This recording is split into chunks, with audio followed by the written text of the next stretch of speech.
I have a question. Hopefully Michael can address it. The gentleman just mentioned you get a little grumpy. You take it personal. And I did. And it was the first morning of the class, and I did. Apparently I showed it. Can I recover from getting grumpy with them? I apologize. Well, yes, but I'm saying I caught it after the fact. Yeah. You just move forward, or yeah, Mark, free yourself from the. I mean, we all make. We all make mistakes. I go home sometimes. And I'm like, that wasn't me at my best. You don't have to be perfect, but you overall have to have more positives than negatives to have a better class. I guess, same thing with when I teach interpersonal. I tell my students that, like, you're not going to have a perfect relationship, but you want to build in more positives than negatives. Don't feel like your relationship's going to fall apart because you see some of the dysfunction sides over here. It doesn't mean you're going to have a bad relationship.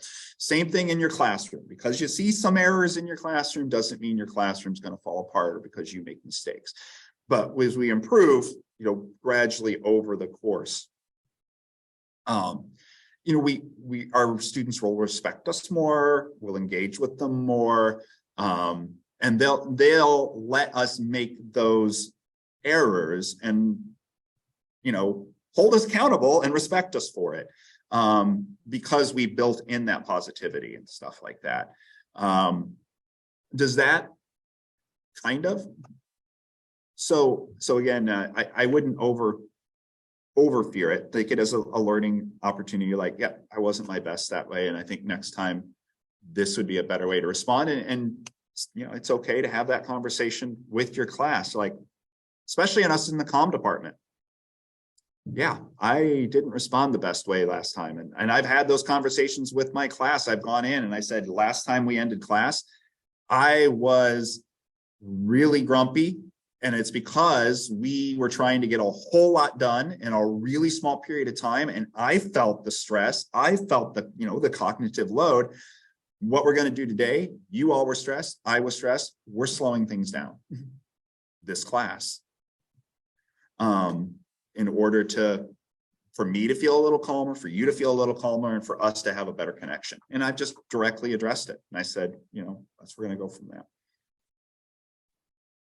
Right. And Clint made a really good point in the chat. He said that these are all good teaching techniques. And I think that that's one of the things that, we find is we talk about humanizing and trauma-informed pedagogy and all these different names of things. But really, when it boils down to it, a lot of the same strategies, they're just good teaching and ways to build good, meaningful relationships with students that support student learning. I would build on that and absolutely agree with Clint. They are. Where it becomes trauma informed is where we take those and individualize them, because that student at that point needs it even more. Like we've scaffolded it for the class and it's working fine for the class. And then we've got that one student right there at that point who needs that additional scaffolding that the rest of the class does not. And that's where it could easily become, why don't you get it? When it's really what that student needs is some additional scaffolding, some additional breaking it down. Because, and again, it might not be because the student couldn't get it, and another 3 months earlier, they might have had a perfectly fine thing. I do not. And there's a reason. Answering his question in chat. Student, I have a very specific reason why I don't touch those. And it goes back to what Dave said, is that I don't think students like being labeled. So the ACE score can feel very much like labeling.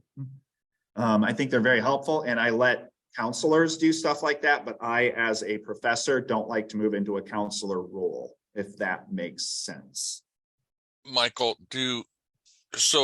again, I'm looking at it from our department audience analysis lesson. We do a demographic survey. Do you peek at that? And, I did to see where my students were to possibly identify some of the issues. Yeah, those are always great to do surveys to see where people are and give them personal feedback. In your online classes or even your face-to-face classes is do before and after surveys. And those are always good for student self-evaluations as well as how are you doing, sort of some self-reflection in the class. So they can say, hey, you didn't do well on this test, or you did well on this test. How did you do that? Why? What was the process you used? Does everybody know what he's referring to? Most people in here, I think, know what an ACE score is. So it's kind of a very specific. Mark, do you know what an ACE score is? I think you Dave referred to an ACE score. It's a scoring you can do. It's a test you can do to determine your traumatization. It's closely related to criminal activity, onset of sexual activity, onset of drug use, smoking behaviors, other things like that. Yeah. Well, I think death of a parent is one of the, yeah, divorce is also closely related to divorce rates. Early death, I think, is another one, isn't it? Like things like that. They're not destiny, but yeah, they're certainly things that you feel like if you've got a high ACE score, you probably should be talking to somebody. Yeah, prisons, for example, our field, Mark, probably most of our students have exceptionally high ACE scores.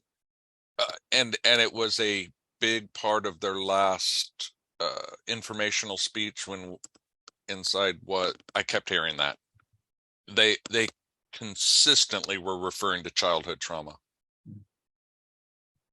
Yeah, some of the guys inside would definitely know their ACE score. It'd probably be in some of their materials that they did.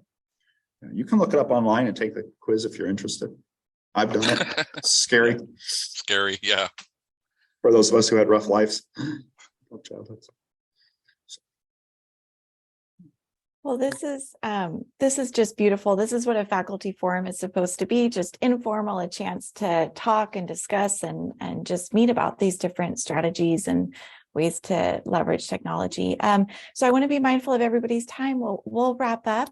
But thank you all so much. And it was wonderful to see you. And thank you so much, Michael, for starting us off and all your contributions to this conversation. And thanks, everybody, for coming. Thank you. Thank you. Bye, Clint. Bye, everybody.